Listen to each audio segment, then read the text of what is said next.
Okay, so here we have the inside stripped out AK-47 YIKA model.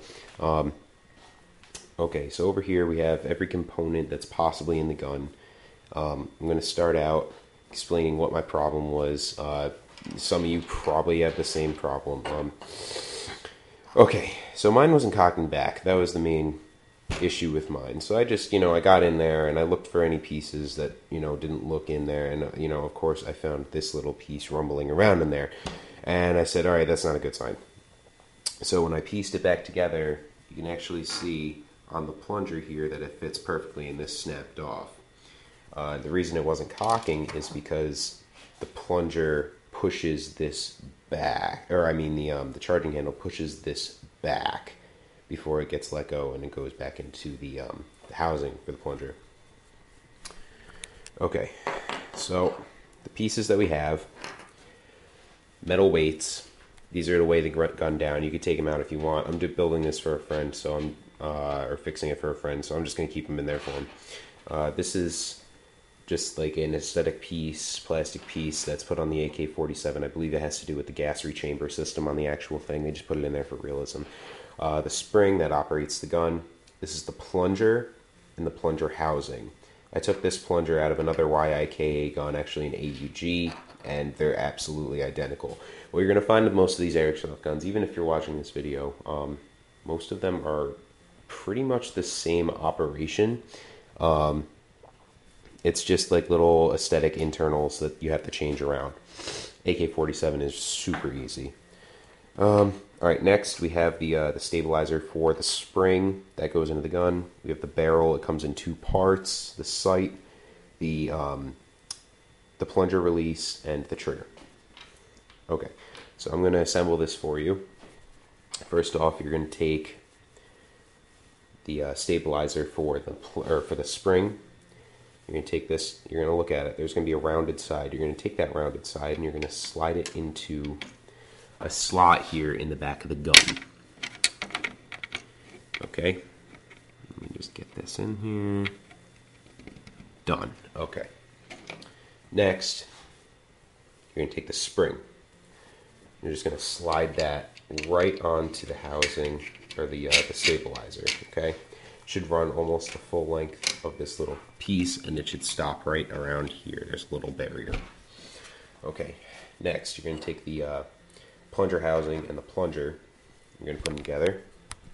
Just put these here. All right. You're going to line it up.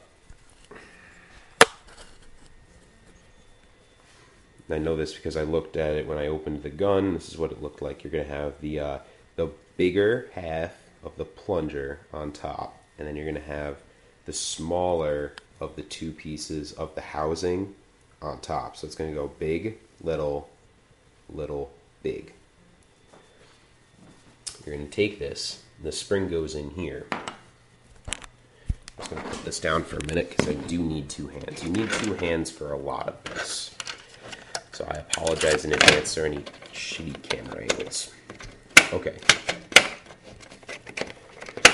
So this is going to go in right there, and you're going to notice that it's bowed. And the reason it's bowed is because it has no stability. We're going to add some stability right now by including the barrel. Here's the barrel. Just make sure this is all tightened up and good right here. Alright, so it comes in two parts. This is the end. The BB is going to fly up from the magazine. It's going to anchor itself in here. Then the plunger is going to move back momentarily just far enough to let a BB in, and then it's going to push this forward, and the BB is going to then go forward into this little area right here with a puff of air when the plunger is released, and that's what drives the mechanism for the airsoft gun. I'm going to connect this here. The rest of the barrel, it's just a barrel extension. Again, every airsoft gun is essentially the same. It's just aesthetics. The AK-47 has a longer barrel than other guns, so they need to add a barrel extender. Alright. So right here, you're going to attach this to this, the barrel to the plunger housing. And to the best of my ability, I'm going to try and get this anchored in. Sorry about the terrible camera angle again, but it's what I've got to work with, and I feel like my words should explain it enough. Okay, so when you're done, it should look like that. Okay, the extent. All right. Next, let's just take these weights, pop them in. Bigger one goes on top, apparently. Little one on the bottom.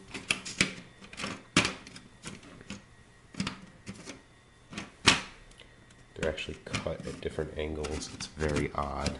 Just shitty Chinese manufacturing, whatever. That's what you get for 20 bucks. Okay. So next, let's just get this aesthetic rod in here. Right here, this is just gonna like pop on. There we go. It's just gonna run. There's a little clip in right here.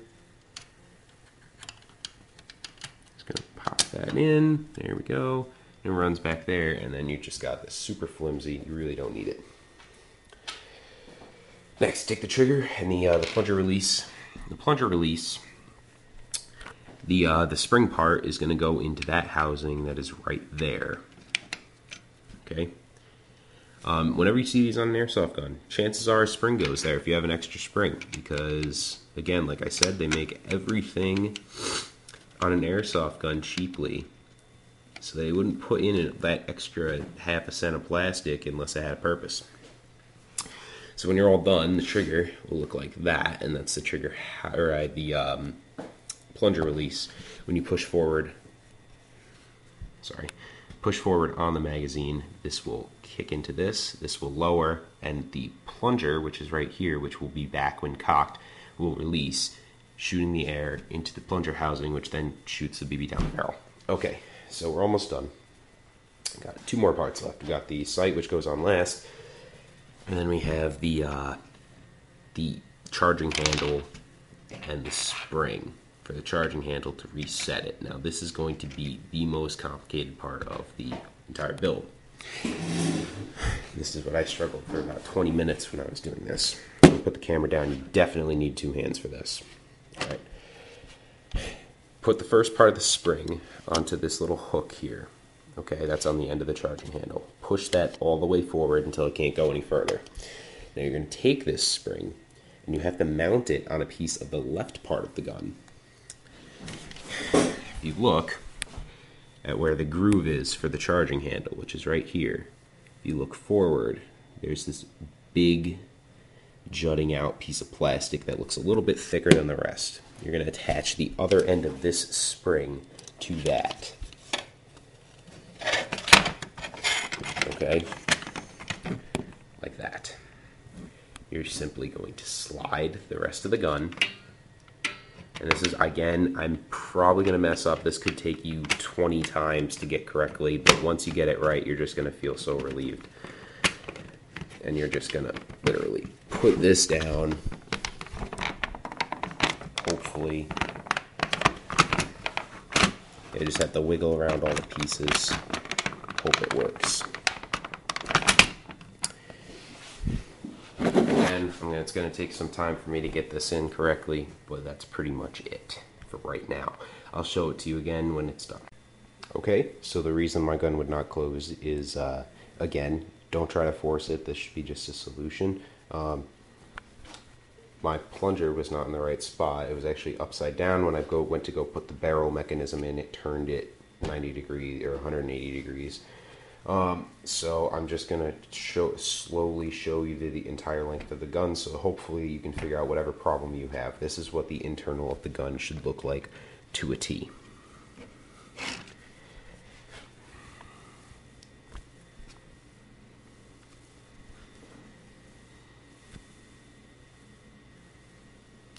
Minus the spring.